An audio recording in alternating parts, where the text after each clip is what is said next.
Salut à tous, le journal du foot de ce mardi 11 septembre. On commence avec les confidences de Thomas Tuchel sur RMC Sport. L'entraîneur du PSG a notamment parlé d'Alphonse Areola. Le coach allemand l'assure, l'international français est en pôle pour le statut de numéro 1 dans les buts du PSG cette saison, même si Buffon jouera régulièrement. Le technicien allemand a également parlé du mercato et reconnaît qu'il n'est pas satisfait à 100%. Tuchel voulait en effet trouver en priorité un remplaçant à Thiago Motta au milieu de terrain. L'ancien entraîneur de Dortmund a également parlé du cas Adrien Rabiot qu'il souhaite voir prolonger au PSG. Le nouveau mea culpa d'Hugo Lloris, le gardien des Bleus, est revenu sur RMC Sport sur son arrestation pour conduite en état d'ivresse fin août à Londres. Comme à chaque homme, j'ai ma vie privée, j'ai fait une erreur, il faut l'assumer, a lâché notamment le portier de Tottenham qui souhaite faire oublier cet épisode au plus vite.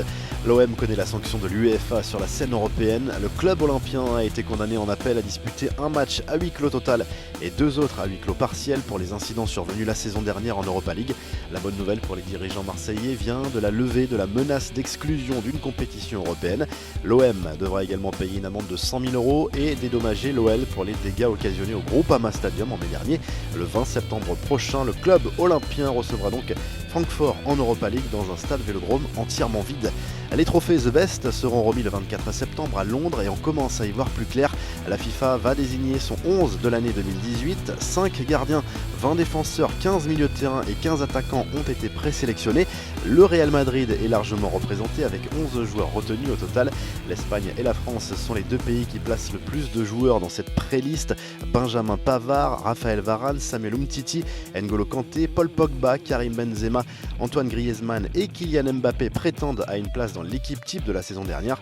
Il fallait faire des choix et l'équipe type des joueurs non sélectionnés a fière allure également, avec la présence de Gareth Bale, Pierre-Emerick Aubameyang, Mesut Ozil ou encore Kun Agüero, mais également Firmino, l'attaquant de Liverpool. FIFA 2019 sortira à la fin du mois, mais EA Sport, le concepteur du jeu, fait monter la sauce depuis quelques semaines et diffuse chaque jour une partie du top 100 des joueurs les plus performants.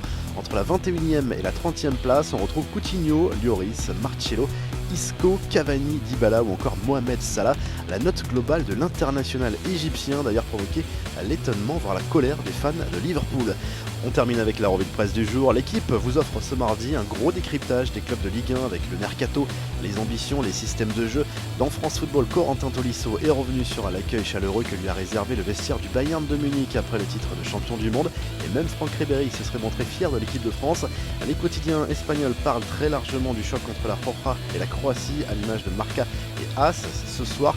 La presse italienne s'interroge sur la nouvelle contre-performance de la Squadra Azzurra au Portugal à l'image du Corriere dello Sport. Vous retrouvez toute l'actu foot sur le site topmercato.com et à demain pour un nouveau journal du foot.